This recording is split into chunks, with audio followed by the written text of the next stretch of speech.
to tend to. So if you'll hold on, just hold on just 1 minute. We're gonna just reset for a second so that everybody can hear what we're saying. I'm sure they asked you all to hold your questions until the end, because that's what we had asked the last time. We'll give everybody opportunity to ask a question. We will. And we're not gonna time it today, but we're gonna give you opportunity to ask questions. We're gonna try to just reset a minute so everybody can hear. Okay, so hold on.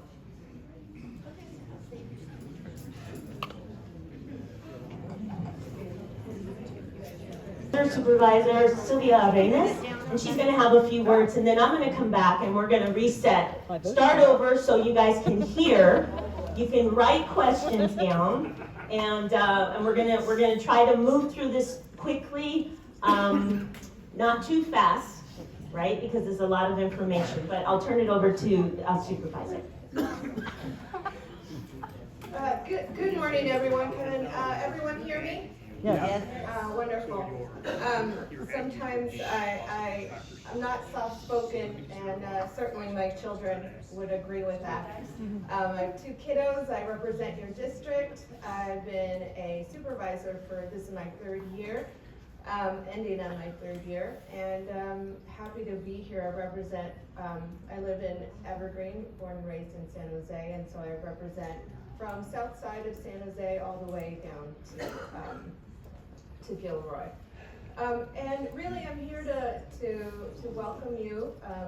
This is something very different in terms of what we are doing with the zoning, this rural zoning ordinance. Can you actually tell us why you're changing everything? Yeah, listen, I'm gonna get into that, but I really need, okay, so if we could please allow me to speak.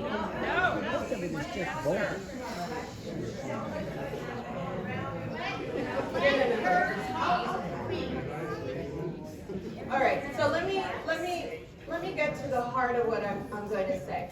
I'm introducing myself because many of you may not know me. And one of the things that I have been sharing with some of you who I've already met is that I did not review this rural zoning ordinance that has been released to you. I asked not to have it released. Okay, that is just the God honest truth. Thank you. And what I was doing was meeting with some of you folks, and I think many of you here have already spoken to me, shared some of your concerns. And what I have said previously in other meetings is that we are not going to move forward with the zoning ordinance until we get all of your feedback, until we hear from you. And one of the things that I had done last year was reestablish the Office of Economic Development. And one of the reasons I did that is because most of the rural area has wineries and farms, and I want to make sure that you thrive. I want to make sure that you thrive not only for your own sake, for our district's sake, and to be prepared for things like the Super Bowl that comes into our area that's coming next year. The World Cup is coming, March Madness, which is basketball, is coming. And so there's an opportunity to have people from all over the world come and visit the Bay Area, and I want to make sure that we are able to pull from that. And so it was important for me to support my district in the way that that speaks to them, and this is the way that I was hoping to do this. And so one of the things that you'll hear is some of the updates. I want you to think about what it is that you would like to see. I know you're going to push against a lot of the things that you're going to hear today. What is important is for you to give that feedback so that we can take a look at what it is that we can actually change, right? Not everything is going to get changed. I can't assure you of that. But if there's a majority in terms of what you would like to see, I will advocate in that direction. Because you are the experts in your field, you are the farmers, you are the wineries, you know your business the best. I don't. I'm learning from you. And so what we can do right now is just go through some of these meetings, and this is why you hadn't seen me at these meetings, was because I wasn't in accordance to this ordinance, and I was kind of, anyways. What you are hearing today is what is honestly where I'm coming from. Most people, most electeds wouldn't share this with you, but I'm not in agreement with everything that you've heard. And so I think if you could please share some of your concerns. I know this is not set. And this is not gonna go to my board. This is not gonna go to my board unless we vet it completely. Now, I'm not saying you're gonna get everything that you would like, but I am going to be rest assured that I'm going to hear what you need and try to get as much and as close as we can. So believe me, I'm here for you, I'm here to serve you. This is the concept that I've always had as a public servant, is to serve you. I'm a public servant even though I am elected. And the folks here are also here to serve you. They may not be elected, but they're public servants and they work for you. So let's get into this meeting with that mindset that this is not done. This is an opportunity for you to voice your concerns and give your feedback. So let's make sure that we make it as constructive as we can. I know you're not happy. I hear you. I hear you. But today is an opportunity to get that feedback. I will have a separate meeting with some of you and whoever chooses to meet with me to continue to hear your concerns.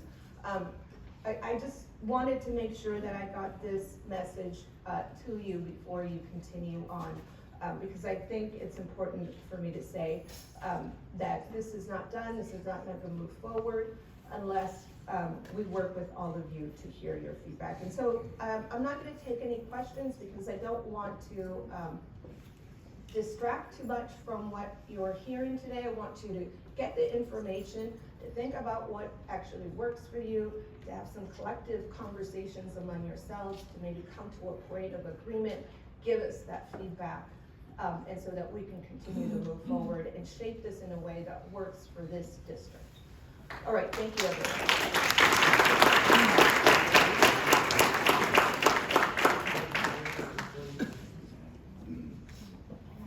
Not starting at the beginning. We're gonna keep moving forward, keep tracking here.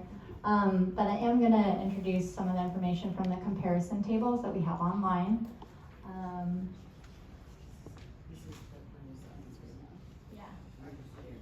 So this is in the AR, HS, and RR zoning districts. On the left-hand side, we have the current requirements, the current standards.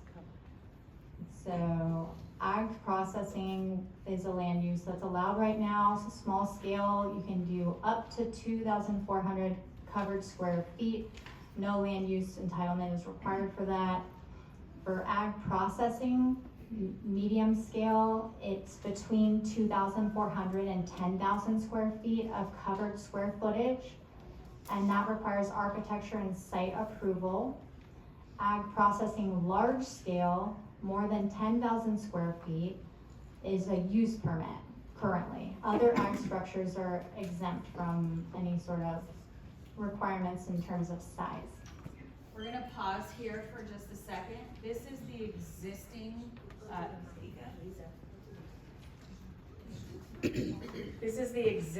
code.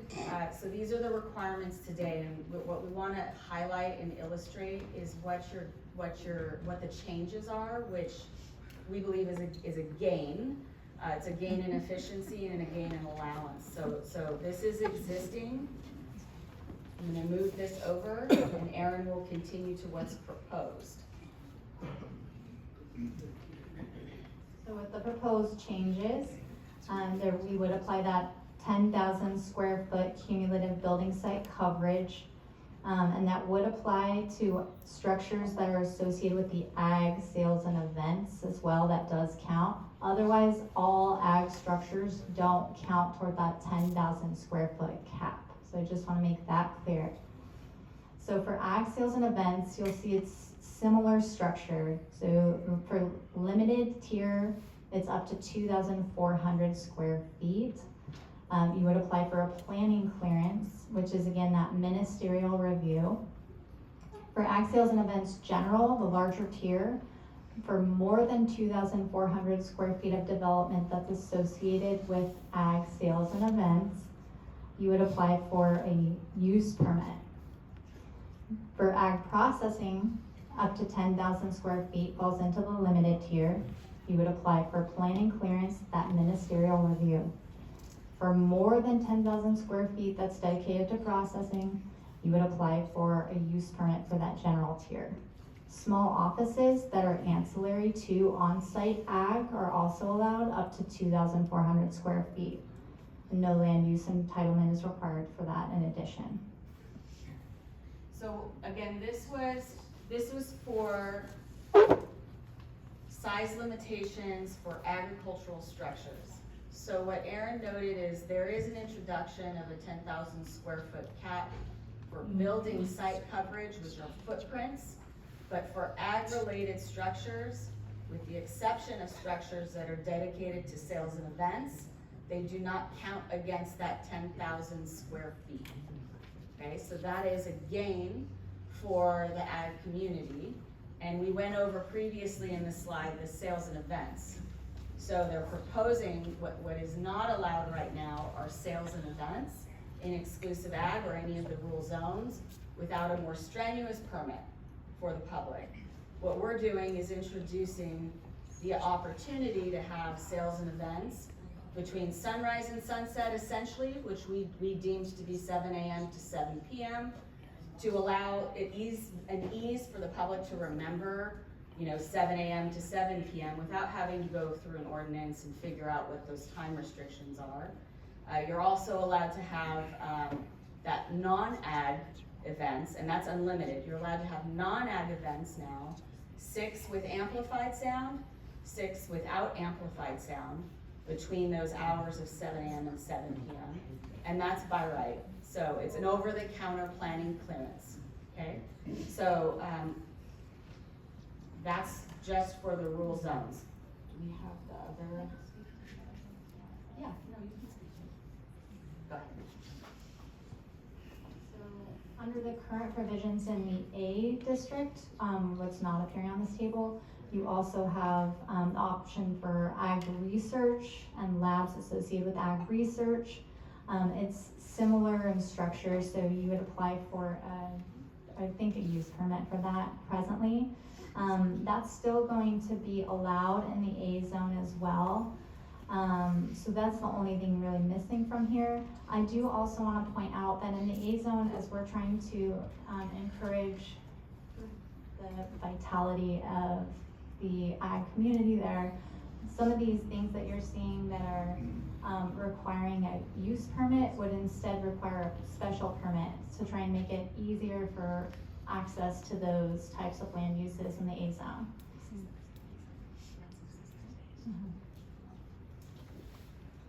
So, yeah, there's existing and then proposed.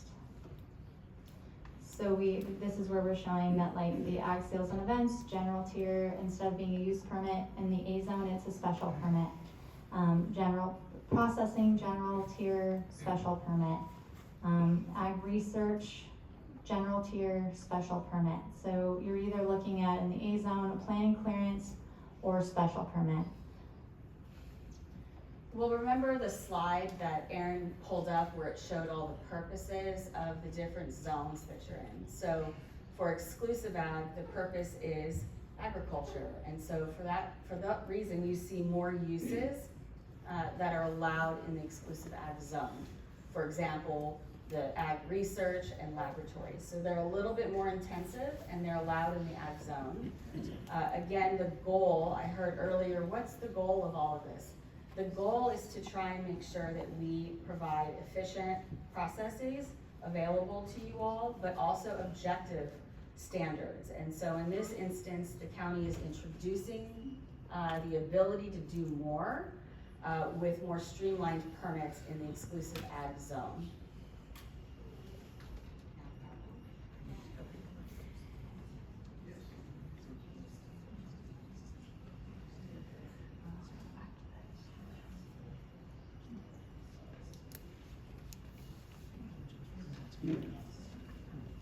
So again, cumulative building site coverage, it's the footprint, I think that's where I left off. So anything that's over 30 inches above height, the footprint would count towards that 10,000 square feet. Again, ag structures that are not intended for ag sales and events are exempt from that calculation. When does this come into play? Again, we'll take questions at the end, so I thank you for holding them for now. So this is an example. What we're going to go through in the next two slides are examples of how do you take what the changes are in the ordinance and how are they applied to various property types that you might find in the A zone, exclusive ag, and then the ag ranch lands, hillsides, and rural residential. I will ask that everybody let us go through what these examples are. They're our attempt to try and explain how you implement the changes that are being proposed. These are theoretical, they're in concept, they're not exact examples, but it's our attempt to try and share how these, again, the codes would be implemented. And they're in draft, the codes are in draft. And they do exclude the word horse. So this is intended to give you a visual aid. I know I'm a visual learner, so we just want to give people options. So on the left of this image, this is intended to represent basically 3 different parcels, right? So we have these dark outlines showing the different meets and bounds of those parcels. On the left is an agriculture parcel. So we have these areas that are, well, all of the structures that are in green are ag structures, so they don't count towards the 10,000 square foot lot coverage cap that we're proposing. The structures in red, the single family residence, the ADU, the junior accessory dwelling unit, those would count. So we'll just note, some of those are farm stands. Currently, farm stands they're not accommodated in our ordinance. They're considered just an accessory structure. They're required to have a setback, and you may not be aware of this, they're required to have a setback of 75 feet away. And so what staff did when looking at this ordinance is they tried to establish opportunity to allow farm stands to be where we more often see them in practice, which is closer to a road. So they're proposing farm stands 15 feet from where a road is. The reason is to allow for parking. People come in, they park, and then they leave. So that's where we see farm stands does not count against the 10,000 square feet. You have ag processing, ag equipment, and barn, like a barn where ag equipment is often stored, and a hoop greenhouse. So we see some of those also in South County.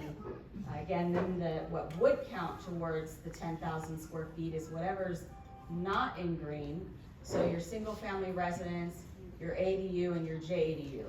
We are looking at that and we're considering alternatives to what's being proposed around what counts towards the 10,000 for non-ag uses. So I do want to just say that, and we do want to hear your input so that we can right size this.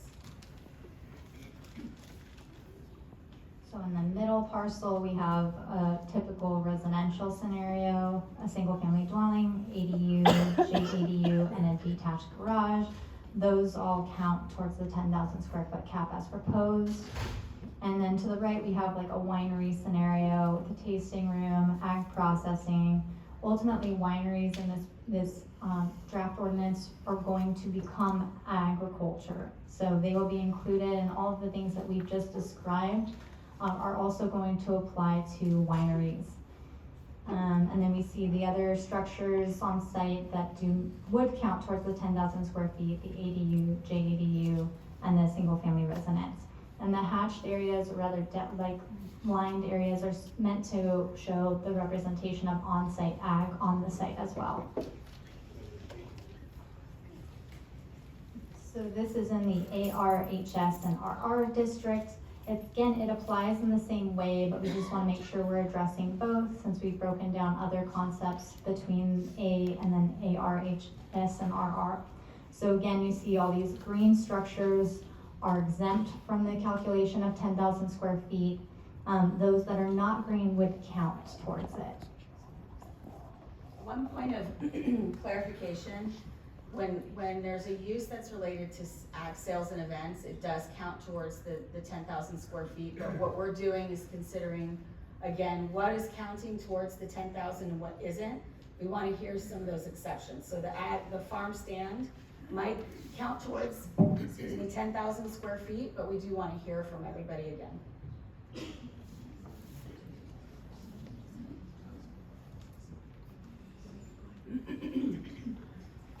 So now we have more of we're gonna pause for a minute.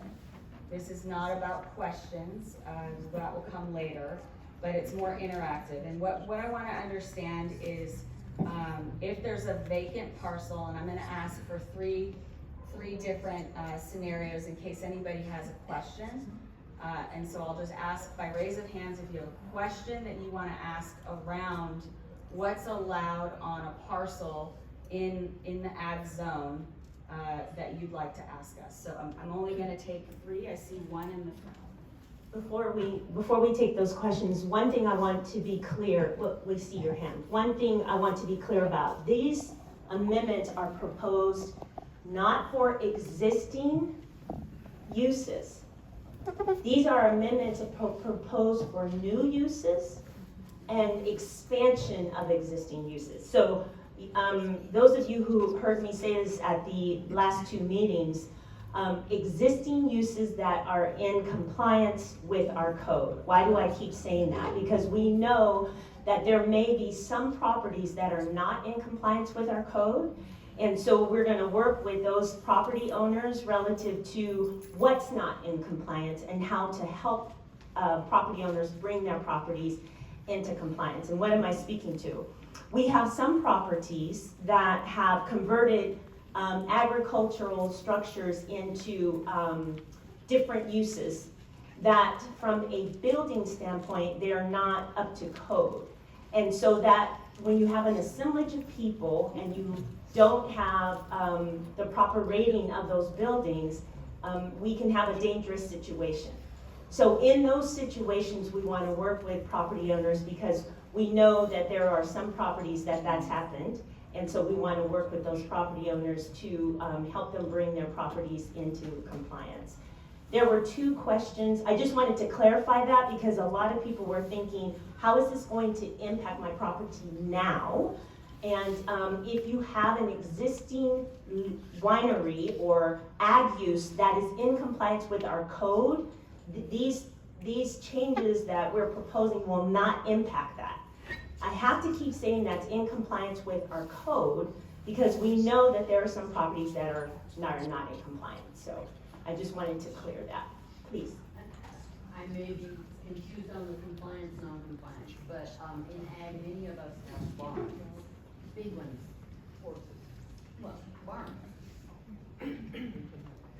Okay, so we'll What would move that to the be? interactive portion here again. I'll take 3. I saw that there was one hand here, so the question is, what uses would you have questions on to see how we would apply it? So, if you have, Hi, if you have a barn, a horse barn, a barn, a livestock barn, how would that affect the size of a house that you could permit? So in the ag ranchlands area for livestock, that is considered ag. It would not count. So it would not count for livestock. How about horses? So I'll take 2 more hands. Okay, horses, listen, we made a commitment to you all relative to horses, okay? And what was it? So in 2019, you guys will recall that there were a lot of stables closing. And we had a meeting with the cattle ranchers, the horse association, and we're going to have that meeting again. We made a commitment to not find the horses and the stables out of compliance. Do you guys remember that? That was in 2019. I see some heads shaking. There were some people who were in that meeting. I actually said that very clearly, okay? So, hold on, please. So, this ordinance and the example you see, if you have a barn, it does not impact the size of your house, because what they're saying is, if it's ag, it's not counted in the 10,000 square feet. So to answer your question, would that impact the size of the house? No. Okay, why? Because it's one of these ag, you see the green? The green does not count in the 10,000 square feet. And a barn. A barn is ag, it would not count. Now wait, stables is a different story for us right now. Barn is a stable. I know it is, but in the conversation we're having, we have to separate out the stables. Why? Our codes did not, our existing codes did not address stables. If you will recall, hold on. If you will recall, when we came to you, that was a different effort. We were going to take up stables because we know that it's livestock. We know livestock. In some counties, one horse is allowed per 20,000 square feet, right? We needed to address horses for this county. We needed to address horses for this county. We still do. And we will. So we're not ignoring horses. What this is about is if you have ag, if you have an ag building, if it's a barn, it is not counted in the 10,000 square feet limitation that they're talking about. Why? Because we're trying to support ag. And if we take ag, wait. I'll take your question, but hold on just a minute. Just hold on. If you look at the green, all she's trying to say is it's not counted in the 10,000 square feet. Okay, I get that. Okay, so the issue of livestock, do we need to address it? Do we need to include it back in the ordinance? Yes. Do we know exactly what that's going to be? No, we don't, right? Why, you would say? Because it wasn't addressed in the first place. In 2021. In 1995. Okay, it wasn't addressed, so it wasn't like we didn't do it. It didn't exist. So we're trying to put it back in with a clear definition so everybody understands how many horses they can have, where the stables should be. Does it compete with someone building a house? Does it support agriculture? What is commercial, what is personal? What is commercial, what is personal use? That's what we're trying to do. So horses, yes, we know horse livestock. We know sheep, livestock. We understand goats, livestock. We get it. It was not addressed in our code originally. We're trying to address it, okay? It'll get done in this cut. Oh, it will, because as the supervisor said, this is not going anywhere until we have vetted this out. That's all. Yeah, okay. There were two other questions that Lisa was going to take. I think it was the gentleman up front. Yeah, it's similar to barns. Some places, some agricultural So places just have. 1 second, we'll make sure everybody could hear. So again, right now, we're trying to understand how to implement the ordinance. Thank you, first of all. The question I have is some agricultural places have water pumps or things that support the use of agriculture. So like a shed for a water pump, which is more than 30 inches high. I don't know, a parking structure, just a cover. I hope that wouldn't apply. So things that support your farming and ranching. That's an excellent question and also excellent feedback. So what my intention would be is that if it's ag supportive, exception being sales and events, that truly ag supportive, it shouldn't count. So if there's an area of the ordinance where that should be fine-tuned and where it should be further clarified, that's where we want to hear that feedback. That is an excellent point. We'll take notes around that so that we can make sure that we address it. But I appreciate that. Do you have another question? Power structure. So like if you've got solar panels, if you've got solar panels and you need to have a solar bank and your inverter and all that stuff, it's machine shop stuff, so I don't think that should apply to it's part of supporting, okay? Just to clarify. So in terms of solar and ag structures, if you have a true ag structure and there's solar on the roof of that ag structure, that's still not counted. So solar's not gonna count towards the 10,000 square feet. That's not our proposal. We'll have to look at that though, to make sure that it's clear. A lot of solar is separate.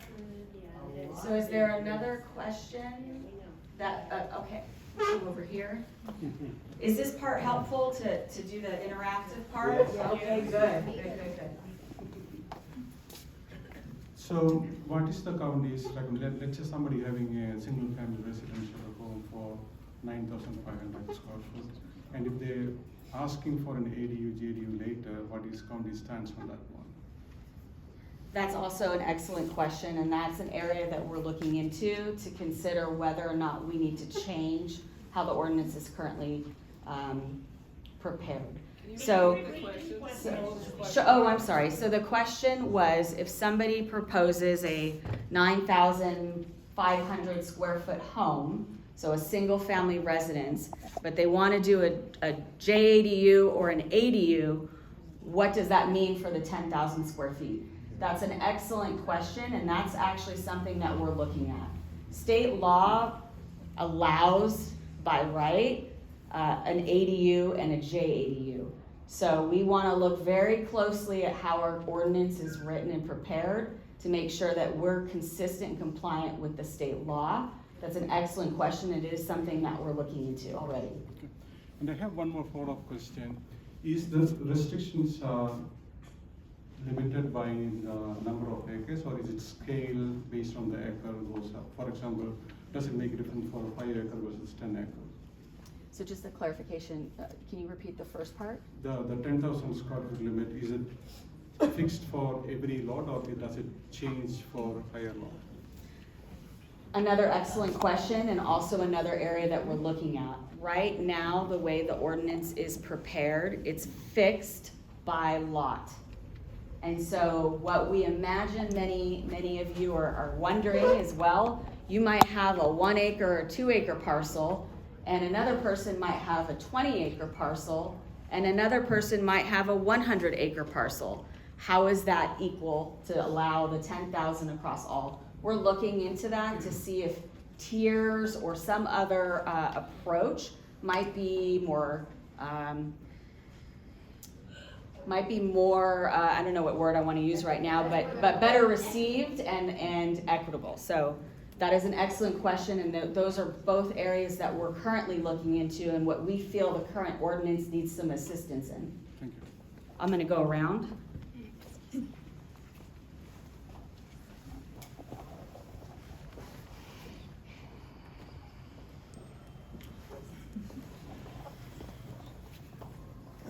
Thank you. For existing, so going back to the barns, for existing barns that have mixed uses, so for example, my barn, I use a portion of it for sales, customers come pick up eggs, produce, and then a portion of it is used to store our agricultural supplies, like our grain, 2 tons of grain, as well as our 19,000 egg cartons. So it's a mixed use, and the way it's presented here is everything needs to be dedicated to a single use, which isn't very efficient, especially if you already have existing structures that you can use for multiple purposes, but are above the 2,400 square foot max that you've set.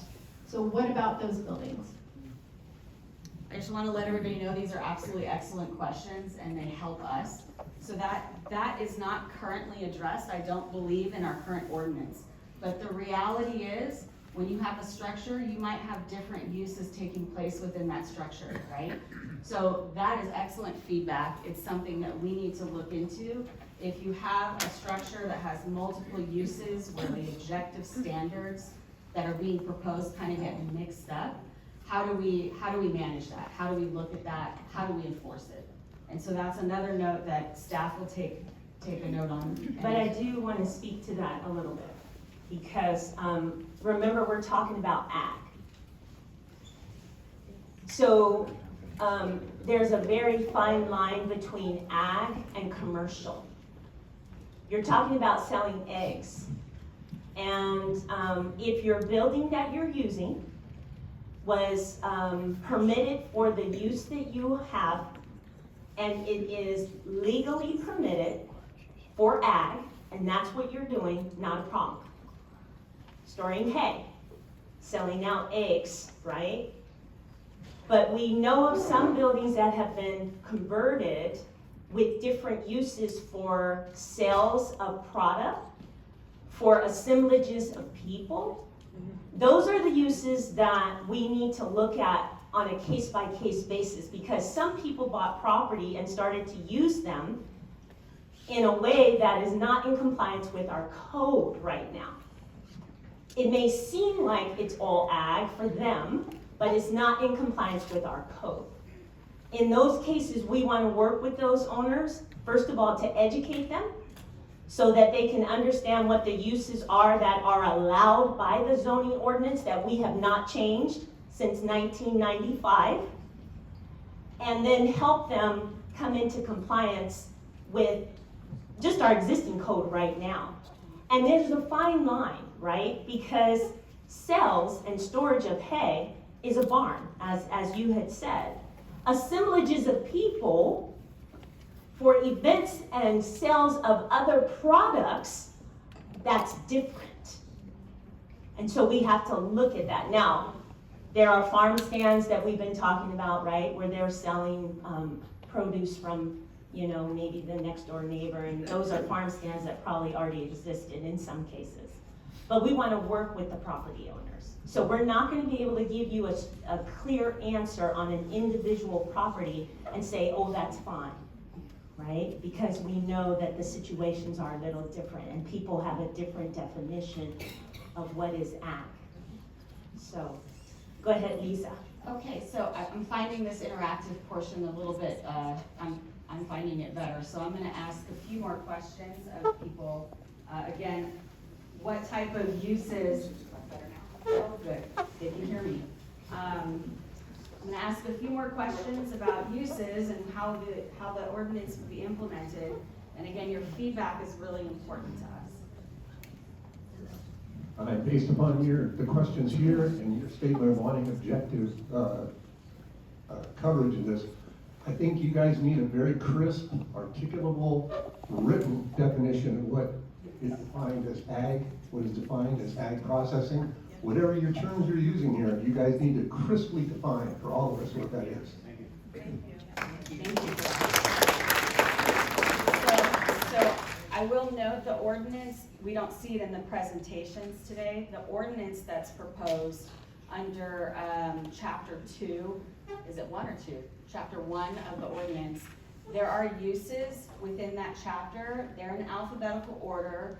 And what we try to do is anything that's ag related, started with the word ag or an A. So if you go to that section of the ordinance, please do look at those definitions. We want to hear back from you if we're missing something in it. What's important to note is we can't capture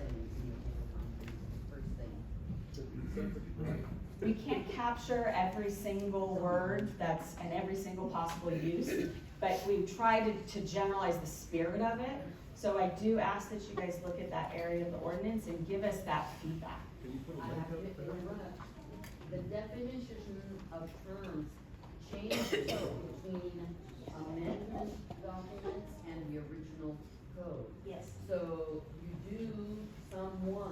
a person must look at the original current code, not just the amendments. That's correct. And so online, we do have track changes for ordinances so that you can see, thank you for that, so that you can see what was and what will be. And so that has strikeout and underline language. And you're, hold on, and you're correct. We have the original, and then we have the new that strikeout and underline. So we did that so people could see. Yeah, we did that so that people could see the change and make that comparison. But you're right, you have to go to the original, and then we're going to put the link up so that people can know. The gentleman who asked, in our code, in our original zoning ordinance, we have definitions, and also in the proposed ordinance with strikeout and underline. And you're right, we did not take everything and put it in. We tried to put in what we were changing to try to make it as simple as possible for people to understand, because if we had put the whole ordinance, sometimes people think you're changing the whole thing, and we did not want that confusion, okay? And we will put a link up. Thank you, Supervisor. I just had a question. Can we go back to the prior slide? So in the green section, if you had seed and a tiller and a seeder stored in a shipping container, so it's all ag uses, does that count as on-site ag, or does that count as a green or a red box? So there's two parts to your question that I'll highlight. If it's ag related, it does not count towards the 10,000 square feet. What I will caveat though is that you mentioned shipping container. And so right now our code does not address shipping containers. Shipping containers are shipping containers. They're not structures. Now that being said, there is opportunity to look at and consider how do you create the ability to modify a shipping container so that it can become a structure. That's not something we're currently looking at in this particular process, but it is something that we generally have been considering for a bit of time. Okay, I'll just say, I think you'd find a lot of shipping containers in ag just because it's a very effective and cheap way to get storage. So I would really encourage you guys to look at something that makes that clear on how that works. Great feedback. Yes, I agree. We do see it often in the ag zones for the reasons that you stated, and we'll see if the opportunity presents itself in this process or a separate one, but we do still want to take a look at it. And we know that shipping containers are a quick and easy way to get security on the property. And so we heard that at the last meeting as well, so we're well aware. Thank you. Okay, so I have several questions. One is, we need to be able to look at some floor area ratio with regards to the size of the parcel. So going back to it could be 2 acres, 5 acres, or 10 acres. I would hate to see a home that's 10,000 square feet on 1.5 acres. So a floor area ratio. The other thing is slope density, of course, plays into this, right? I would imagine. And I do know a lot of people that are getting around the existing zoning and the building requirements by, putting in fake walls and having separate units, things like that. And I would love to see some sort of compliance going in with regards to some of these monster homes going in as well. So Thank you for that. Go ahead. Thank you for that feedback. I do want to just clarify, the county does not have floor area ratio in any of the rural zones. So those 4 zones that we were looking at today, exclusive agriculture, agricultural ranch lands, hillsides, and rural residential, they do not have a floor area ratio, and we are not proposing a floor area ratio. That being said, I believe what I'm hearing is, your opinion is that you would need it. Okay. But can I tell you guys something? In the planning profession, floor area ratio is not the same as what you're thinking building site coverage. So let me just explain. Floor area ratio in our profession are levels of floor that you take the ratio. I think what you're talking about is site coverage. And so it's a different term for us. So when you're talking about building site coverage, that's what you're really after when you're speaking of the size of the house on the building. And will that be implemented? Well, we'll get to that because there was a couple of questions and Deputy Director Mikhail was trying to share. The 10,000 square feet, people are asking this and we heard this over and over. Why is it not a percentage, right? Because of being equitable, right? And so in some jurisdictions it is. In the ag zone, it's like a 3% site coverage in some jurisdictions. I'm not saying that's for us. It's a 3% site coverage in some jurisdictions because ag is what they're trying to preserve. So they have a very, they have a large minimum site, like in Monterey County, it's between like 40 acres and 180. So 3% of that is a lot of square footage. In this county, that's not the case. We have some 2.5, some 2-acre parcels that are zoned ag. And when you start limiting 3% site coverage, that's pretty restrictive, right? So we came to the 10,000 square feet because of the very issue, several layers of what we were looking at, but because of one of the issues you were talking about. We saw the county being lost to ranchettes, multiple units, not ag. So when you saw the staff showed the green is ag, where that's not part of that 10,000. Because we're trying to promote agriculture. And where it supports agriculture, it's not part of that 10,000 square feet. So that you're keeping the agricultural use viable, right? Because like the gentleman here was talking about a storage container and what you need, what's going to be counted? Is it going to be solar? What's counted in the, because we recognize that all of this supports ag, but we're also trying to balance the house sizes that are coming in, and rightfully so, it's an allowed use. So how do we balance that but keep ag viable, right? Go ahead, Lisa.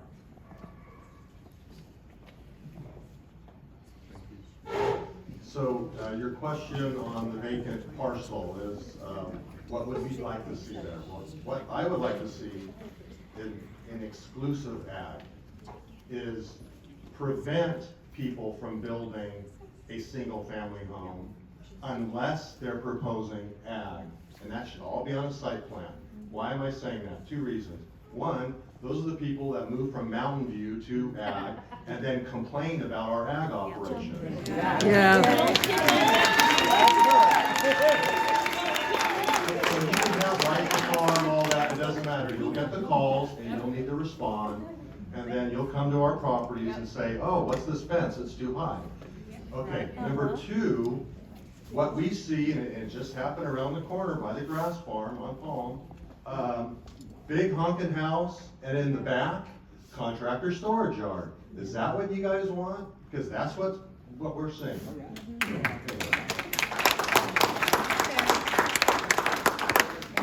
Thank you for that. I'll note that we are trying through this effort to address the contractors' yards. That is an effort that we're looking into here as well. Okay, any more examples? If you'd like to ask questions.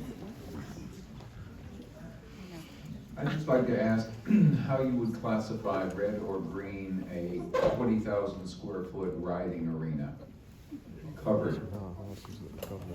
So in exclusive ag proposed right now, I'm just being transparent, it would not be green. In the RR, AR, and HS, I'm just gonna defer real quick to staff for arenas. That's just an accessory structure, not ag proposed. Is that, I'm seeing nods. Yeah, it's personal use. And commercial stables are still allowed, and they're still proposed to be allowed in the AR, HS, and RR zones. What the county is proposing currently, and that could change, is that commercial stables are being removed. This is just proposed. It could change from exclusive agriculture. We want to hear from those communities. Today is focused on the agricultural uses. So I'll see if anybody else would like to ask a question about how to apply the ordinance. You've been patiently waiting. Okay, so I have two. One is the marginal agricultural lands being struck from the ordinance. So you're asking us to do on-site agriculture even on soil that doesn't support it, or if it's unsuitable for agricultural use. And I don't think, I have two actually. I think that it shouldn't be struck. I think that that should still be in here. That's a reasonable ask, that if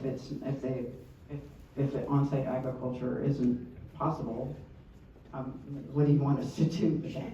And then this is sort of back to my first question from the first time I came to this. Is it even possible that we could choose to not be in the ag exclusive zone, that we could choose, especially on these smaller parcels, that we could choose to go to rural residential or another, is that? Yeah, or AR or whatever, or even make another, it just seems like especially on the smaller parcels, pushing them into this kind of a situation is really kind of making a mess out of the whole process.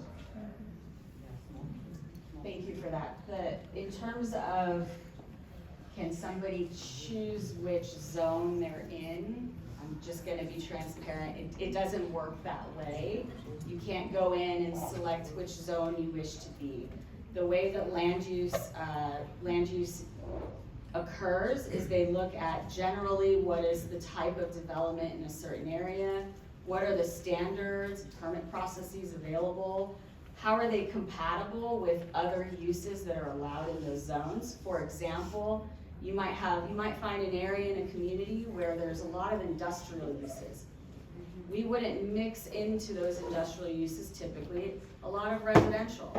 So the way that zoning ordinances and zoning maps and land use maps are established is how do you find the similar type uses that are compatible with the underlying purpose.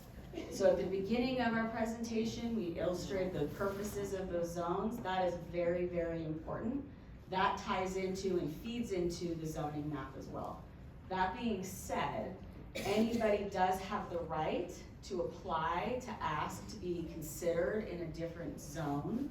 There is a process involved in that. It is not a simple process. It is a big deal to change zoning, but it is a process that's available to the public. So, Variances are not allowed for zones. Yeah, usually a variance is a process that's used for site development standards, setbacks, height limitations, building site coverage. It's not a tool that's used for zoning. We are going to look at, and I've said this, but I just want everybody to hear it. We know we are trying to schedule meetings with the equestrian community because we need to sit down with them and talk about if we're going to include the amendments we had started with regard to stables in 2019 in this effort.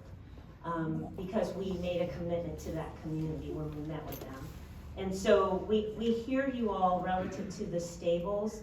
We're gonna have to look at that very carefully because we have commercial stables and then we have just your personal horse, right? But we know that this county has a great need to have stables that people can board their horses. And so we're very well aware of that, and we're trying to schedule. I think Mr. McHenry, if you're here, I think I see you. Yes, sir. I responded to your request. We are trying to schedule 2 meetings with the equestrian community, one virtual, just so we can reach people who might not be able to meet us in person. So we're going to do one in person and one virtual, just trying to make sure everybody can have access to us. Go ahead, Lisa. Okay, so again, questions about the interactive park here. I'm actually responding to your comment you just made. This is in regards to the commercial stables. So back in 2019, it was discussed about, okay, you're not totally in compliance, you can apply for a permit. I've done extensive Public Records Request Act, and I do not see any permits that have been issued in the last 20, 25 years for these commercial stables. So they have wanted to be in compliance, they have asked for that, and I hear a lot of get a permit, get a permit, get a permit. Sounds like a lot of people, and with the $1 billion deficit the county is facing, it really tends to, let's talk about that amnesty program, let's talk about grandfathering for these commercial stables, where people have spent decades building their businesses, and now to say in a strictly agricultural zone, it's a hard stop, you're out of business. I don't think that's business friendly, that's not county friendly, that's not Yukon friendly. Right, and that's not what we're doing. So can I just say this? We're not at all, and we never said that we were putting people out of business. Remember when we came to you in 2019? Those uses that have been in existence, that can show they were in existence, have been paying taxes to be in existence, we don't have the authority to say all of a sudden you can't operate. We don't, right? We don't. So I know the property. And so it's the new uses that are trying to establish where we're trying to find a way for these new people who have come and said, oh, I want an equestrian center. These people have had it for 100 years, now I want one, right? And they're not buying those properties. We don't have that authority to come in and say, you who've been paying for 50 years, 100 years, and I received an email from someone who had this for 40 years. This is like second generation, right? So that's not what we're trying to do. We're not trying to say you're out of business. We're trying to regulate because there are some issues that have come, not with every individual stable, but we have vector control, we have access issues. A couple of the public stables that have existed for some time had access issues for the fire department. So if something had happened, our emergency vehicles could not get in to help people. So it's a safety issue in some situations, but we're gonna sit and we're gonna talk with you all. I've been hearing this question, why did you all take out livestock? No horses. Well, horses and the term livestock. Horses. So let me, yeah, they go together. Someone just said that, I heard, you're right, they go together. The initial thinking was it really, were we really looking at livestock? They looked at the county, they did the research here.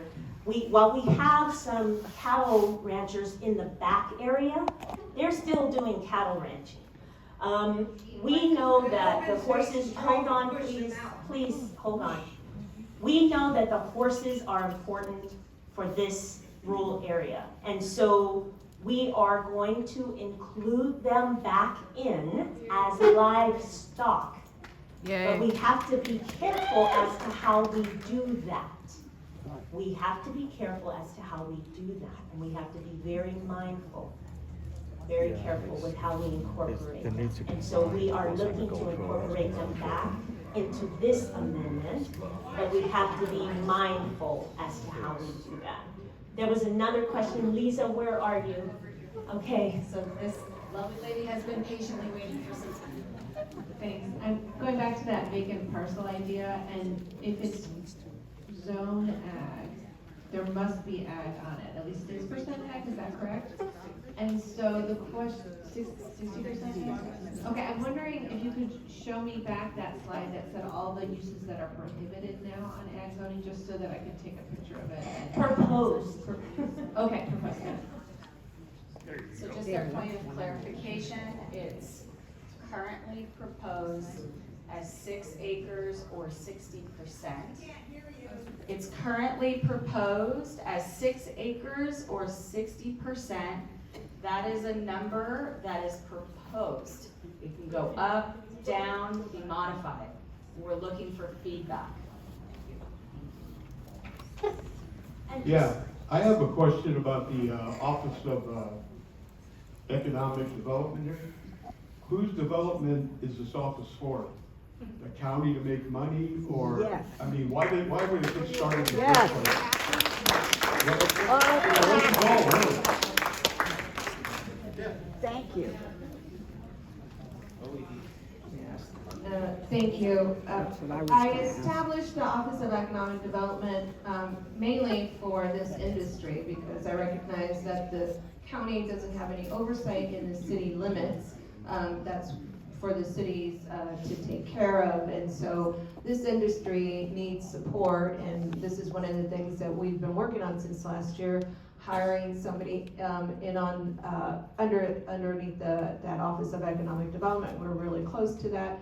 And then Consuelo Hernandez, who oversees that project, will soon be connecting with all of you to hear about we actually met, what was it, maybe a week ago or so, with many of you who are here to hear your kind of dreams and visions about the Office of Economic Development. But we really had to put a pause on it because we couldn't really dream about the Office of Economic Development until we sorted some of these issues, right? Because if you're dealing with code violations or restrictions or what the future of your land use is going to be, you can't really think further than that. right? And so we put a pause on that meeting last week. We had a meeting, we invited a lot of you folks who are here in this room, and what we ended up talking about was this. So we just shifted and we talked about what you're all talking about today. We are happy to pick this back up with everybody here because I do want you to dream and think about the future about South County and what you would like for it to look like. I would like for folks to come here instead of going to Livermore for wineries or to Napa. I like for the uniqueness of this industry to speak to people in the rest of the county. There's many very boutique kind of farm stands and farms and just a lot of different choices here that many folks don't know about, and I want to elevate that so that you can continue to thrive, and that's really the reason why we reestablished that.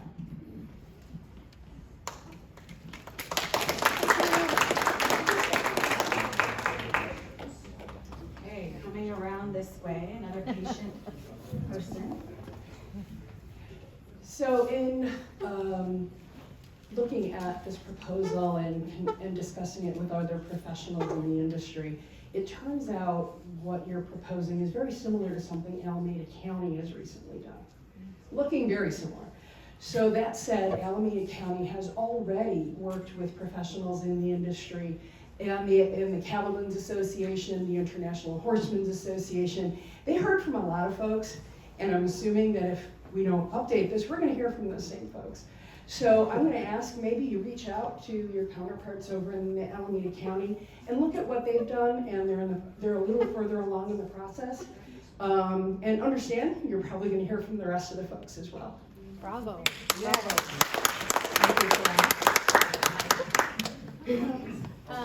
I really do appreciate. Hold it closer. Sorry. I really appreciate the attempt to streamline and make the rules objective. That's great. I think that we can all agree we want things simpler, right? However, 24 acres is far too large as a minimum for livestock. I have dairy goats. I live in RR. We're on less than 2.5 acres. I can dry lot dairy goats. I don't need 24 acres. It's ridiculous. So can we please look at the acreage minimums for livestock? We got transitioned into. We should, if we're doing that. public comment, Give me- then can give we me one announce it so second. people know? Give me 1 second. Yeah, so that everybody has a turn.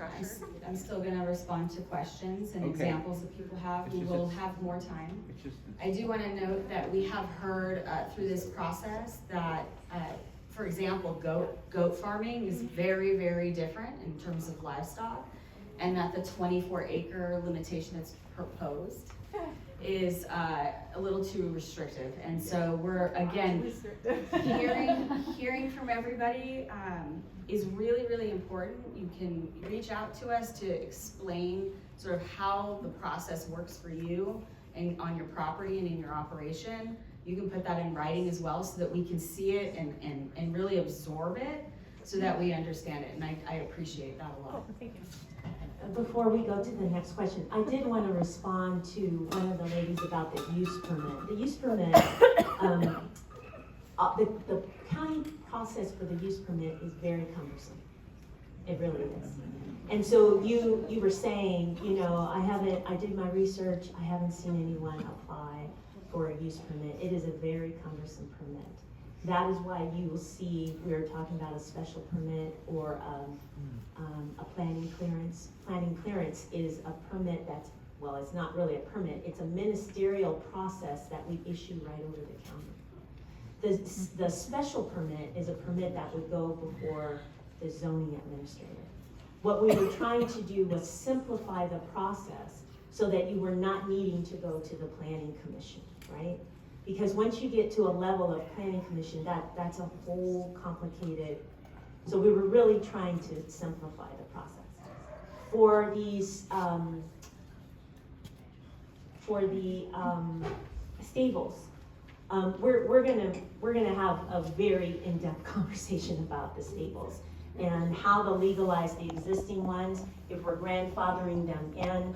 One of the things we talked about was a registry, not just for the wineries, but for stables that have existed for some period of time, because then we are not dealing with these complaints, right? And you're not dealing with the complaints.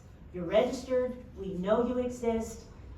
When the neighbor inquires, when the property next door to you is selling, and you have a stable, and they're concerned, this stable has existed for, I'm pretending, 50 years, and it is grandfathered in, and here's the registry. So that's what we're working towards. And then for the compliance issue, we're looking at an amnesty program, because we're not trying to put people out of business. What we want to do is bring them into compliance. And so that's what we're working towards. In 2021, you had the horse keeping, you had small. So I'll just ask that we all are respectful, there are hands raised, and we wanna make sure we give everybody an opportunity.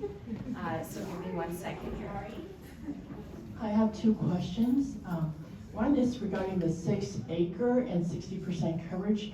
Do you count that from because some of the agricultural lots are 20 acres, but I noticed that there's an easement. Usually we're not able to put fences all the way up so we don't have full coverage of our lawn. I remember in one of the parcels, when we first got our property, I measured it out with my dad and realized, wow, for a 15-acre parcel, we actually only have 13.5 acres in our fence line. And the rest of it is on the street or somewhere, PG&E and all that. So when you take that 60%, where do you calculate that on?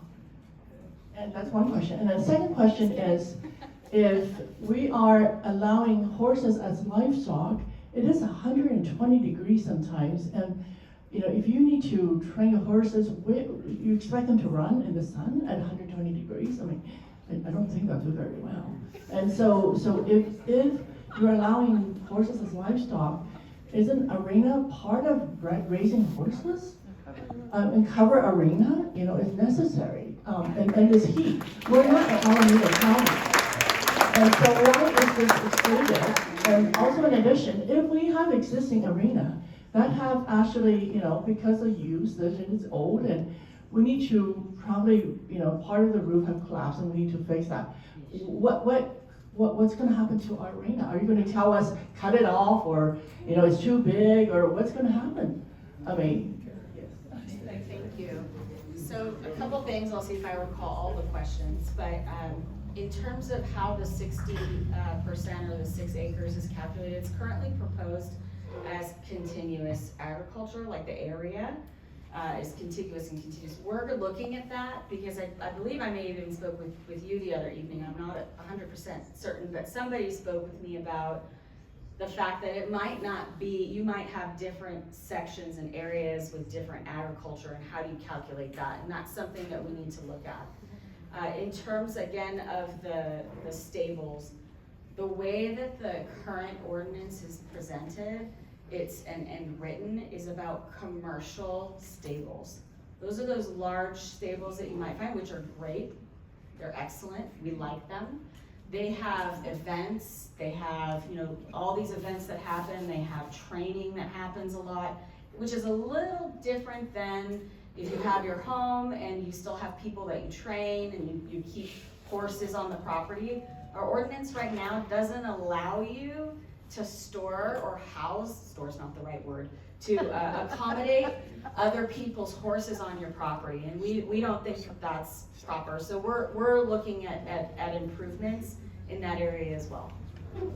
Okay, so I'm gonna transition now to. Let me just say one thing. The 2018 Farm Bill, I know you all know it, classifies horses as livestock. So we are fully aware of this. It does. Okay, hold on. So what we're gonna look at though, because I think on the past 2 meetings, we have a lot of parcels that are small. So if we classify livestock, the number of goats and pigs and chickens that can be on a piece of property is different than the number of horses. I know, but when we're looking at the state requirement, when we look at our SEPA requirement for how much space a horse should have on a piece of property, we're not doing this by just catching something out of the air. So we'll look at the definition of small livestock and then livestock. We'll come back with that. It is, but I think it doesn't include, it's not as inclusive for like horses and so forth. So whatever we change, we'll have it as a different color so everybody can see it and consider that. Okay, so we're gonna transition now. We did a lot of examples. Hopefully that was helpful in this process to really understand how you implement the ordinance for the properties specific to ag is what today's focus was. Of course, we encourage all comments. So I'm gonna transition, and I know this gentleman here wanted to be able to give a public comment, so I'll go ahead and let you begin. Sorry, I was just checking when the public comment was. I wanted to make sure it happened. I'm Todd Turnage. I have a small flower farm, 2.3 acres, rural residential, Day Road next to Lucky Hereford. We would never be allowed to do anything by the new code. And I get grandfathering, but I think that somebody should be able to open my business. I think a small flower farm operating on a rural residential lot shouldn't be allowed. I have 2.3 acres. I use 20% of it, and I grow more flowers than I can make into bouquets. I think that a solution I'd like to suggest is separating agricultural sales and events. I realize you'd have one more row in table 2.20-2, where you'd have to say it's by right for me to have a farm stand and by right for me to have a U-pick. But if I had that, then I could be like, okay, I'm allowed to sell what I grow. For decades, if I grew an apple, I could sell an apple. If I grew a flower, I could sell a flower. Planting didn't tell me where to plant it. It didn't tell me how much to plant. Now you guys are telling me how much to plant and where to plant it contiguously. I want to grow it wherever I want. I want to intermix my flowers in my landscape.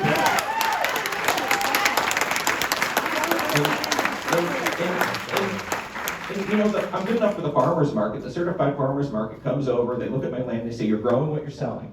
This is agriculture. They think I'm agriculture, but now I have to do all this math on you guys are planners who are used to looking at ratios of land. My neighbor came up to me and said, this is just not the right neighborhood for a flower stand. No. Okay, and I live in rural residential. I can hear cows giving birth. Okay. It is a struggle to keep my stand open now because he's filed a bunch of code enforcement against me. I've got it breathing down my neck. I just want to grow and sell flowers. And sell them 3 days a week in my dinky little farm stand. It's like 100 square feet. That's 75 feet back from the road. That's less than 10 feet tall because I called you guys before I built it. But these claims that I have all right, never mind. It's already hard enough, but when it's by right, at least I can go to bed at night and say, what I'm doing is by right. Yeah. So if we were willing to separate agricultural sales from events, that could work. If we're willing to take on-site agriculture, the definition, and maybe not apply it to a farm stand or U-pick, that could work.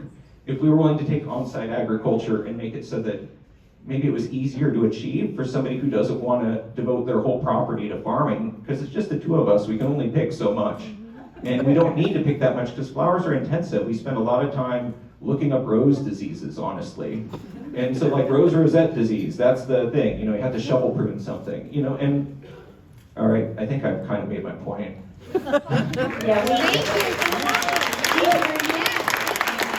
I just tell you guys something that comes to us consistently? And so we hear you, and it would be nice if it was that easy, but it's not. So what we get when it seems easy to you, but what we get when you say that is then we get the person who says, I'm growing, I'm just telling you, and I can't without farm to table, without events, without, hold on. So there's a balance that we have to find, and we agree with you. Maybe we move the definition smaller than we hear you, we've heard this. But then we also hear the separation of the sales and events, which we're in agreement with, because in the rural residential areas, we have to balance the residential people who are not growing flowers, who just bought that property for their serenity and their peace. Right? Well, I've been able to do it for probably 50 years. Yeah, I'm not- Like, it is a right to farm, and there's a right to sell Yes. what you farm. And I Yes, don't. and we I- agree. Okay. We're in the position of finding the balance. So what we Okay. had proposed and what we're considering in the modifications, and when you all share this information with us, we don't run back to the office and just change the Sure. ordinance right away Yeah, of course. and then bring it back Of course, to you you guys and can't. say, do you like this? No, we have to do research, we have to do, we have an environmental document that's gonna have to be revised, we're gonna have to bring it back. But for every person that's saying, like you, I just wanna grow my flowers and sell them at a stand. We get the others saying, I need farm-to-table dinners. That's why separate those things. That's what we're trying to do. But how we communicate that to you all so you guys can understand it, what we put up, we separated it, but people still are not understanding it. So when we go back, we try amongst ourselves, how can we make this simple so that they can see by right is here. If you want to have sales and events, this is the permit you need. Someone asked us that. And sales and events, please don't combine sales and events. We hear you. Okay, because I like table 2.20-2. Yeah, we hear you. I really love the current Everybody version. loves that. Well, I mean, I just want to sell Yeah. what I grow, and I just want my neighbor not to be able to shut me down. Got it. And we want to not have the complaints. That Well, we do. yeah. Yeah. Okay, thank you, everybody. So I do again want to make sure that everybody tries to get an opportunity to speak here and to give your input. I'll come back to you in a minute. There were some people with their hands raised earlier. We're hearing, and I think that the feedback is very good to hear, separating some of the uses and a different approach and how we consider how it's presented in the ordinance as well. So thank you for your comments. I appreciate that. And I saw a hand raised here.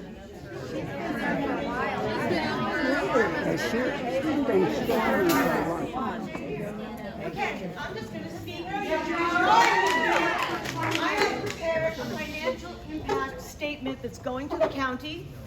And the downstream impact, just horses alone, but also all the other farms, it goes upstream and it goes downstream.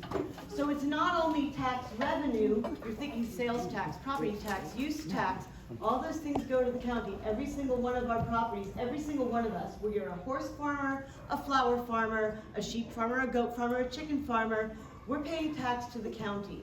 So if the county is proposing to shut our businesses down and make it difficult for us to operate, there are tens of millions of dollars of income just from horse farms alone. Multiply that by 10 different kinds of businesses in this room. And by the way, Measure A is saying that they're gonna hike up our sales tax another 0.0625%. So we have a 9.75% sales tax raise. If the county's so desperate for money, why are you guys trying to shut businesses down? Right. Thank you. I'll tell you one thing that that was years ago. The county established a deal, and it was even written down as part of their code. Things are complaint generated. They don't make themselves go in. They wait for one of you to complain about another one of you. So you are inadvertently causing problems amongst yourselves. You guys united can do everything. But if you attack each other with these petty ass things that are coming forth, don't do it. Hold back. I can sense in Sylvia and I can sense in Jackie that they have a brain. But I've been doing this since 1985, and they didn't have brains back then, okay?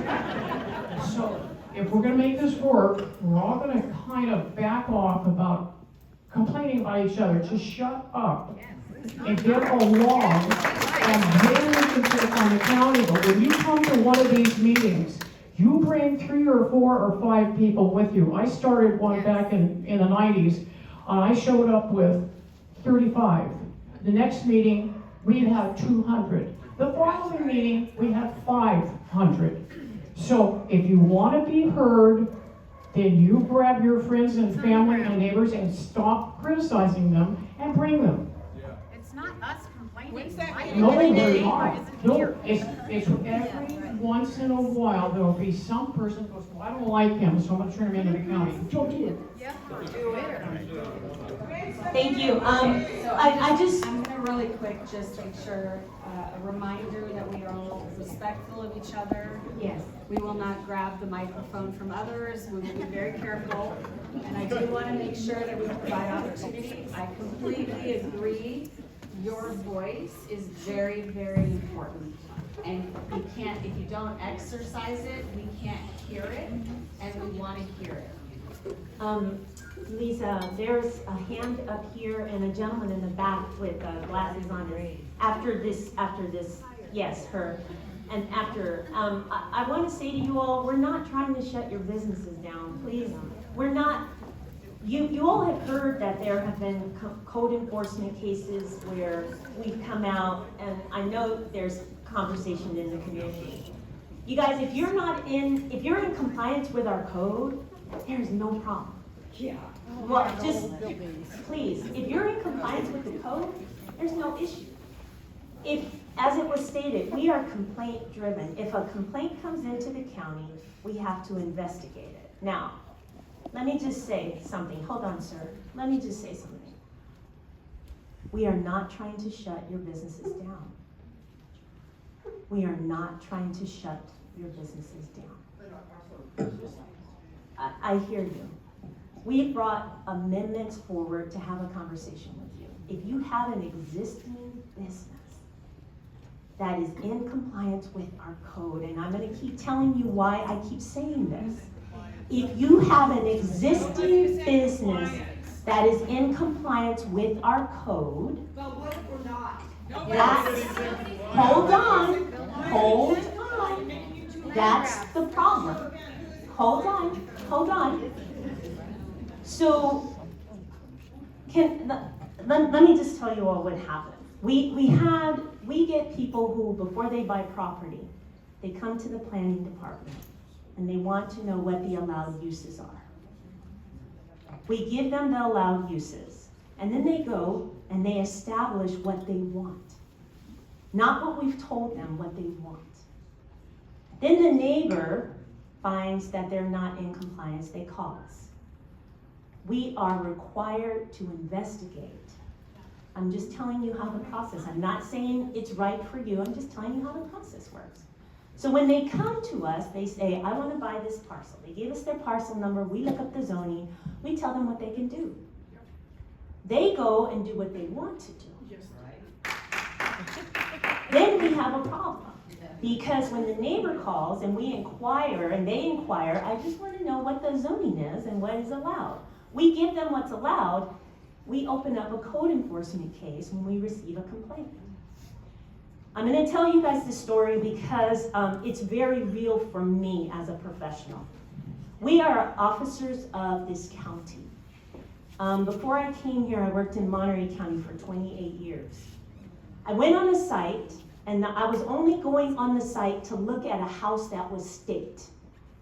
I will never forget this. And as we were driving up to the house, there was a storage container on the site. I didn't think anything of it, right? Because it was out in Never Never Land. Hold on, sir. And so I saw a hose, a garden hose going to that storage container. It just began to eat at me. So we went up, we looked at the house was staked. I wasn't there to look at the container, but I was an officer of Monterey County. And I asked the gentleman who was showing us the property, he was an architect, I said, can you open that? I said, why is there a garden hose going inside the container? He said, I think I have the key. Let's try. He said, that is odd. He opened that container, and there were 10 people in there. 10 people in there. The container was closed. There was no windows. We realized there was a marijuana grow. Absolutely. I wasn't there for the container. I will never forget that in my career, because had we left, it was probably 100 degrees out there, and the container must have been 130. Those people would have died. somebody's grandmother, somebody's sister, somebody's aunt, somebody's brother. I don't know who they were, but that was somebody's child. So when we are called to sites, we're not coming there to find violations, but when we see electrical panels that are exposed and we have assemblages of people and we know a wedding's going to take place in there, we don't want to fire. So what we usually do is come back to the office to see, how was that building permitted? This is what we do. We are not confrontational. They're not supposed to be. So then we come back in, we look at our code, we look at the building permit. If the building was issued as a barn and people are having assemblages of people in there and there's a wedding, as an officer of the county, I'm concerned for that person's safety that I don't even know.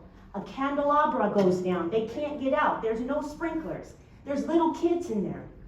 So just understand, we're not looking for a problem, but we have to be responsible as officers of this county.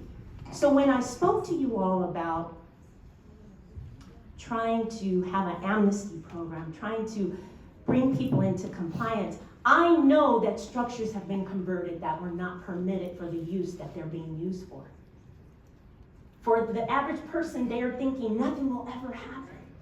But for us, we've got to be conscious of safety, right? And so maybe, I don't know if you guys understand that, but that will stick with me for the rest of my career, because people are people for me. And I looked at those people with that hose, and when we opened it up, two of them had passed out already, just from the heat. Now, we called in the sheriff and went to a whole nother place, but I'm just saying to you all, please work with us. Work with us and let us help you. We're not trying to shut your businesses down. We really are not.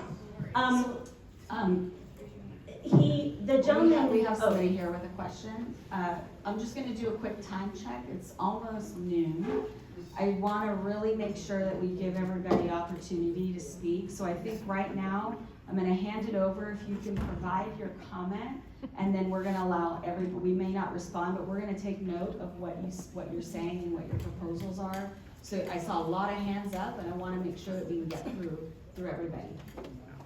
So please give comment. I'll try to make this fast, but I am a current ag producer, and I have been an ag producer for many years, 2 generations, working on the 3rd generation. I, along with many others in this room, have current code enforcement going on, and mine started with a barking dog complaint that wasn't even on my property, right? So if you're saying you're here helping farmers who are currently within code compliance, you'll be helping them with their planning, with their ranches, with their agricultural businesses going on. And people like me will be stuck out. I have an issue with a current code enforcement officer, and many in here I've spoken to have the same problems with the same code enforcement officer that has been hired in 2018. And it seems to me that it's just this one code enforcement officer that has visited everybody's farms. And it seems a little odd to us that this new proposal has been brought up after code enforcement has come out and given violations on all of these farms, right? So it's a little unsettling to us, and we are not very trusting of the county, saying, we will help you, right? When we're not getting the help. And in fact, I started getting fined $7,000 a day. Wow. I am at risk, as many of you are, losing our farms and our ranches. Wow. Right? I have reached out to many county officials, right? I have gone to extreme ends to try to mitigate this issue. I'm just saying it's a little unnerving to be in this position, and for the county to now put more restrictions and more permits required for doing agriculture and for doing Can you business. repeat your problem again, the original problem? a barking dog that was not even on our property. A barking dog.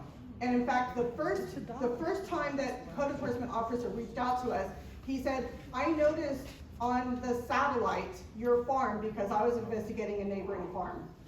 That was the very first contact I had with this code enforcement officer. Okay? And then he got a call for a barking, supposedly he got a call for a barking dog. And this has led to him saying, I am not communicating with the county, but I have lots of documentation. I've been continuously commenting with the county. Ask Sylvia. She has been CC'd on all of it. Yeah. So, I'm sorry. a complaint against that code enforcer? Oh, No, you don't have to do that. All I Tyson need Green. is Everybody your knows name. it's Tyson Green. There's not a single person here has not had contact with Tyson Green. Thank Yeah, you. my name is Wendy. Wendy Towner. Thank you, Wendy. I need your address. Help Wendy, You actually realize that this is why we're afraid. Yes, Yes. yes, land grab. Terrified. Terrified, scared. I hear why, and for those of you who are in violation, I want to meet with you guys. But can we do one thing, Lisa? When you take that gentleman, this lady right here, what's your name? Kim? And then the gentleman in the brown coat could be next, that would be great. I'm gonna be very fast. It's okay, yeah. I've been a farmer for more than 20 years. I've been a farmer for more than 20 years. I love Santa Clara County. But we need to educate people, like neighbors who move into our zone. But not only that, we have to focus on those small ag people. Because sometimes, as you know, it's hard to stand and provide. Especially now, everything's so expensive. So that's why we have to focus on that and find a little gap for those people and educate them how and what to do. And get, of course, special permits or whatever, not at the very high pay or money. And no horses, no life. No ag, no food. I may need a lawyer, but people need me 3 times a day. Don't forget that.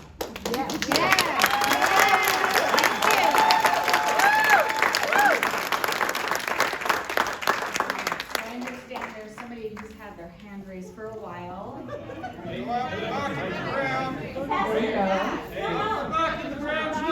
Okay, I'm asking everybody to pause for a second. Okay, she's getting Kim. Oh, Kim.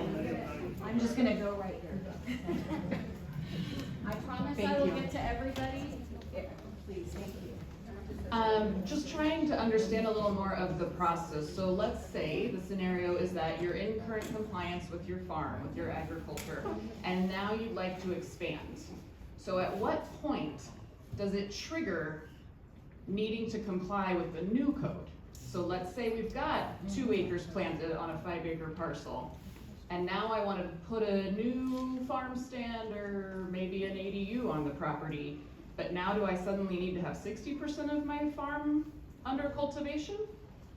So that's something that's gonna be really important to understand. Yeah, and I think what we've heard is that 60% is not working for the small acreage. Understood. So we're gonna wherever have to the number go is back. So let's pretend, so we're gonna have to go back and look at that issue, okay? But I think it'd be really helpful to understand what triggers what. Because even if we're in compliance now, like what misstep are we gonna make that then suddenly we're out of compliance for everything that happened before? Okay, so I'm gonna give you a scenario, because I'm not gonna use 2.5 acres. I'm gonna use 10. Because 10 is really what the proposal is dealing with, not 2.5. 2.5 would be us modifying what you're reading. So let's deal with 10. And why do I say that? Because remember, when you look at the code, it says 6 acres, 60% it's not at 2.5 acres. That's why you're hearing all the comments. Okay, so let's pretend, so I can answer your question. 10 acre. I was saying 5 acre parcel and 2 is planted, but. Yeah, can use well, your example. 7, okay, let's do that. So you have 5 acre 7. total parcel. Yeah, no, I wanna do 10, because 5 is not good, not good with this proposal. So we're gonna go back and look at the small, we're hearing that, we've heard that, this is the 3rd day. So, we've heard that, we're gonna have to go back and look at that, okay? So let's do a 10 acre parcel. So if you had a 10 acre parcel, you had a 5,000 square foot house, because usually people live on the property, despite someone asked, I don't want a house being able to be built. We know we have to allow people to live on the property that they own, right? So you get one single family, I'm pretending, you get one single family dwelling, you get an ADU and a JADU, that's state law. Okay? The 10,000 square feet that we were talking about are non-ag uses, okay? So you're saying what triggers what? Tell me what you're talking about. What triggers what? A planning clearance?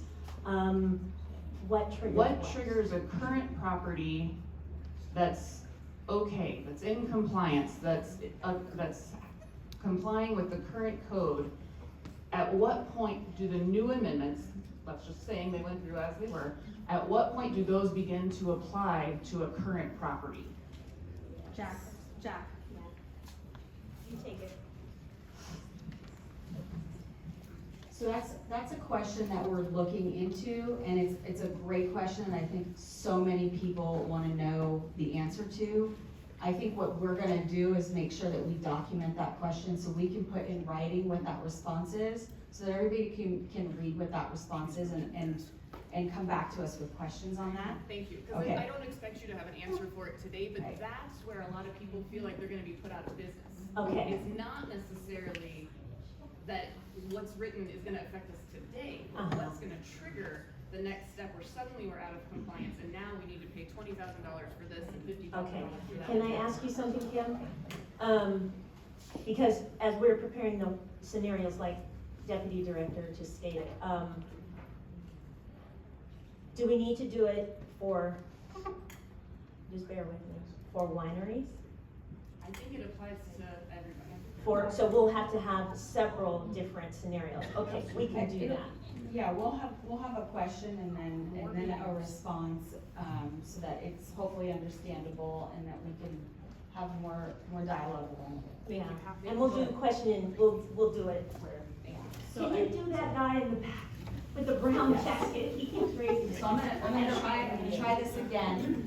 I'm gonna try to give everybody an opportunity. What I'm hoping is that we can hear your comment. So I wanna hear everybody's comment. We may not respond right now. Are you worried I'm gonna like? No, I'm not. I'm just worried about everybody's time. Okay, 2 things. You mentioned weddings. I just want to address that. I've never met a venue or vendor who doesn't care about people's well-being. Just gonna say that. They don't have people in storage containers. I'm sorry you experienced that. That is not what's going on around here with all these people. Okay, let's get that out the window. For example, my question is, because someone mentioned that it is complaint-based, what's the percentage that it has to get to before you start looking into it? Is it just one-off? You get one complaint, one bogus complaint like a dog? One complaint? Yeah, okay. One So- person multiple times. So if you take one complaint compared to the percentage of how many people there are living, you're gonna go after every single complaint that's filed? Yes.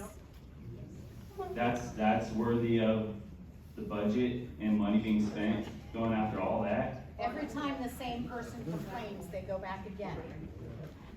Okay, so wouldn't it make more sense to have a percent threshold of like, we have 60% of the people in the community are complaining about this issue X. Yes. Now we're gonna look into it. Versus someone who's attacking based on a dog, it could be a coyote. Yeah. I mean, come on. Attacking because of a dog that's eating birds? That's wild. I don't wanna take up any more time. I hope all these people are successful. Actually, I do have a few more seconds because we get a minute, right? Okay. So, in this moment, just bear with me for about 10 seconds because I just want to pray over this meeting. Thank you. Lord Jesus, above all, I pray right now that you give wisdom to everybody. I want respect given both ways, and I want there to be wisdom, and I want there to be the value seen on people's livelihoods, Lord. I want you to be in the mix, Lord. I want you to bless people who want to work hard and use their land to work and provide for their families. In your Son's holy name, amen. Amen.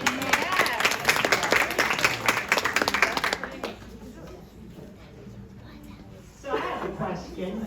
You talked about if your one complaint does it, are you looking in the Tylen Green? Tyson Green. And I mean, I have a person in our neighborhood who actually turned in 35 places, and you guys actually went and looked at them all. We got together and talked about it. So, any answer on that? So I want to make sure today, we're not here to speak about any particular employee. If you do have a complaint, there is a process that you can go through. You give us a call and we will look into it. But I want to be respectful of everybody in this meeting today. And we're gonna end shortly, so we're gonna take a few more questions and then we're going to end just out of respect for your time. So go ahead, Nancy. Yes. My name is Rachel Park, and I'm with the Santa Clara County Horsemen's, and I would love to know when those two meetings would be taking place. You mentioned in person and Zoom. We haven't scheduled them yet. I just sent an email to Mr. McHenry this morning. And so we're trying to get dates and places so that we can make sure when we send it out, we already have that solidified. One will be virtual and one will be in person. Could we offer our Santa Clara County Horsemen's Club? Would love to. Okay, wonderful. That's on McKean. And then would those meeting dates be on the proposal website? Okay, they'll be added We'll add it to that. Perfect. But can I meet with you? I would like to speak with you and the other Absolutely. lady that spoke right behind you when this meeting's over, if you would. Absolutely. Thank you so much. Thank you, Rachel. Thank you.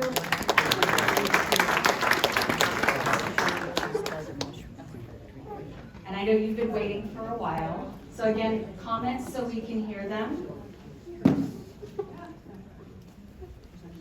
California Food and Agriculture Code and Direct Marketing Act explicitly protect the rights of farmers to sell what they grow directly to consumers through farm stand and U-pick operations.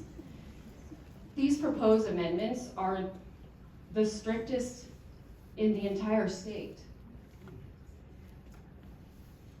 And they undermine California state law, the county's own health department, and the county's own 2018 agricultural plan. Please regulate the large event centers that plant a row of grape and call themselves a farm, please, but don't punish us for that. There will always be disgruntled neighbors. I understand that. That's never going to change. But Santa Clara County indicates in section B29 that you support our state's right to farm and that inconveniences and discomforts associated with living nearby agriculture are not considered a nuisance. Farmers need more protection over harassment from neighbors who hate flowers, not less. Please don't write laws to protect the angry few owners of McMansions who don't believe that agriculture belongs in their neighborhood.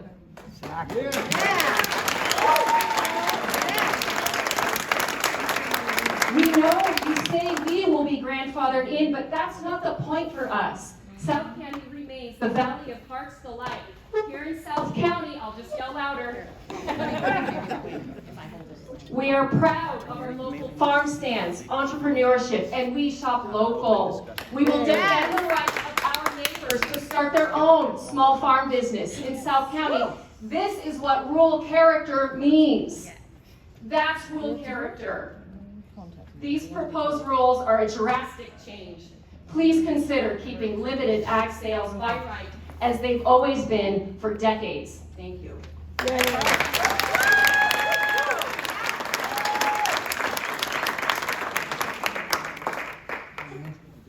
Aaron Sherman Gilgrass Farm, local grower, second generation.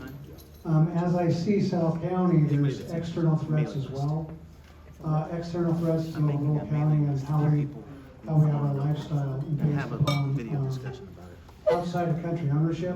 I've been personally witness to property that's been zoned ag and cross-fenced and destroyed. And I think it took the county roughly 12 years of legal applications to go ahead and condemn it. And that's the way it stands right now. So I understand the county side is trying to go ahead and understand what agriculture is and how it actually revolves around here. And there's some people that take advantage of our laws and our zonings, and they don't really abide by them. So I want to go ahead and give kudos to the county for actually trying to go ahead and keep control of land in South County, because there's a lot of property that's being sold outside of the country and being cross-fenced and being converted into industrial commercial usages outside of what it's supposed to be used. And that property that I'm talking about is now, it's destroyed forevermore. So I think that there's that aspect that the county needs to go ahead and have enforcement with, and I applaud them for trying to go ahead and keep control of these areas that are being moved. Also, I see an external threat in terms of the crisis in housing, the planning process in Builder's Remedy. And I know that that's out there, it's a threat to rural habitat. So, if we could go ahead and put our time in trying to protect, which I think you're trying to do, and I applaud that. So the external threats, if you guys can go ahead and comment on outside of zoning uses, as well as Builder's Remedy applications from the state pressures downward, that'd be great.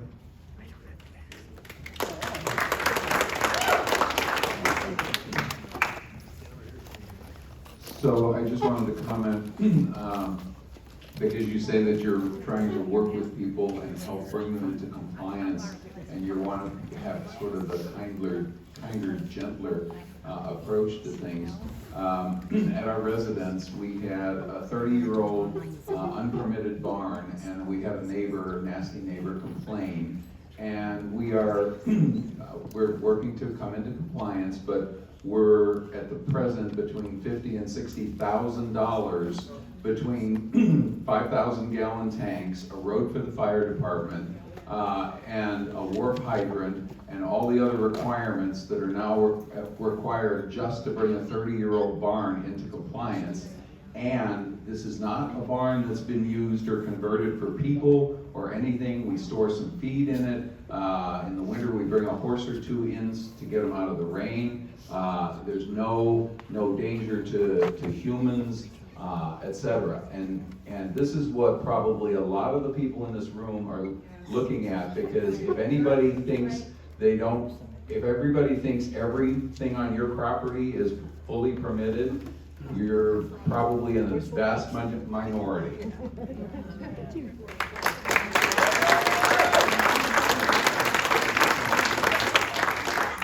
Okay, Jacqueline, this one's for you. I know Monterey County has limited the number of horses per acre. I am against that, okay? It's care, custody, and control. So if you're taking good care, you're feeding your horses, trust me, animal control, when complaints are made, they go show up. So let it be an animal control problem. Don't let it be a city planning problem. And I'll tell you this, because when I was a small child, I used to live in LA, and they had 10,000 square foot properties. Because they backed to the flood control, they could have 3 or 4 horses, and then we went rode down in the flood control. So there's reasons for care, custody, and control that I don't think you should limit it. So sorry. That's my 2 cents. Thank you. I agree. More questions or more comments that anybody wants to put for us to consider? Thank you. I can't see everybody, I'm sorry. Yeah, I've been at this for 4 generations. I am currently in compliance. I have 25 acres, not a problem. I have a few issues, but kind of cover that. My 30,000 square foot arena that I built for myself when I train horses might be an issue, but it's not covered. Create trigger sheets. Create trigger sheets. These people need to be able to go down and, I don't even need one if you really don't mind. Trust me. All right, so I would create a trigger sheets for this stuff, the county. If you want an idea of what those are, Energy Code ACE creates trigger sheets for all of your building energy requirements. They're very popular. We use them for everything. And you spell these out, these people will be able to chance to download those trigger sheets and use them to find exactly what you're trying to tell them as you get closer. Second thing, you guys created this problem a long time ago by cutting up the valley into ranchettes. Okay, I'm currently sitting on 25. Across from me are 11 ranchettes. Those ranchettes are all zoned ag. They have no business being ag. You have to look at that. I mean, you really do have to address these 3.5 acre, 3 acre ranchette ag properties and possibly give them an avenue to go rural residential or look at other situations in that thing. Okay, those are just kind of two issues in there, you know, because it doesn't pay out. And then the third thing is on your slides for your ADU, JADU. Okay, I'm in the energy compliance business. We permit about probably close to 1,000 JADUs a year. A JADU must be attached to the house. Get it off that little box, please. Okay. Okay, the detached is strictly an ADU. It's going to, you know, and then spell out that the 10,000 square feet people are worried about is lot coverage. A 10,000 square foot single story home. Let's get real, people. That's me. Yeah, we ain't affording that. It takes a week to get from end to end. You're gonna need a train to get from side to side. So, you know, most people are gonna build a 3,000 to 4,000 square foot footprint, which keeps them well under their 10,000 square foot level. These are just little slide things that I saw. Okay. And then the last one, can we go back to that, the uses that are allowed and not allowed? Yeah. I was really curious about that. I think it was slide 6 or 7. Yeah, there you go. Limited uses. Proposed. Proposed. Now, these are allowed or not? I'll go ahead and Removed. So these uses are currently allowed in the exclusive ag zone. No. Yes, currently. I'll let you all know. These uses are currently allowed in the exclusive ag zone. That might be surprising to see some of these uses, but they are currently allowed. Not necessarily by right. You might have to go through a process, but they are currently allowed. This proposal is proposing to remove them from just the exclusive ag. So when you look at this is what's a little confusing. These are uses that are currently allowed in the ag exclusive zone. Okay. That we're pulling out. And so the reason it says continue to be allowed in RR, HS, and AR is because that's what we're trying to say. We're not pulling them out of those zoning districts, just the ag exclusive. So community care homes will not, our proposal is they will not be allowed in the ag exclusive zone. That's what this is trying to say. It looks a little strange, but that's what we're trying to say. When we bought our property 30 years ago, we were clearly informed that we must have a continuing, ongoing agricultural operation upon the property. Yes. That's still a fact. And that's what we're trying to, yes, and that's still what we're trying to clarify, because you see these uses, they're not compatible with ag exclusive. Right. So we're trying to clarify them, because right now, if you pull our zoning, they're listed. Where is the actual list of what is and isn't allowed? In our zoning ordinance. In your zoning ordinance? That's online, on our website. There for the rural zones, so the 4 zones that we were talking about today, it's in table 2.20-2.